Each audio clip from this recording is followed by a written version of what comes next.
मोदी सरकार नाल मेरा मुतालबा है कि मेरा कबूतर जड़ा ना वापस किया जाए और करवाया जाए, क्योंकि मेरे कबूतर नाल मैनूं बहुत ज़्यादा प्यार है, लिहाजा मेरा कबूतर जड़ा वापस करवाया जाए।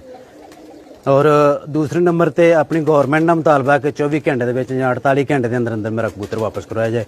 पाकिस्तान का शहरी हूँ, शकरगढ़ के करीब मेरा गांव है जिसका नाम बग्गा शरीफ है।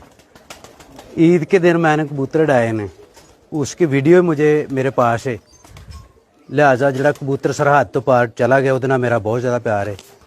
मेरा कबूतर वापस किया जाए, क्योंकि कबूतरां दी सरहद कोई नहीं है। जानवर एक मासूम परिंदे ने, इन्हां दी सरहद कोई नहीं है।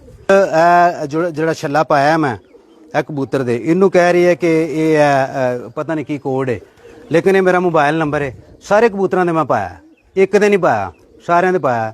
और ये इस वास्ते पाया कि पाकिस्तान दे विच किते भी चल जाए वो फोन करे तो वापस मैं लिया सकना, तो लिहाजा हुंदा भी इंज ही है।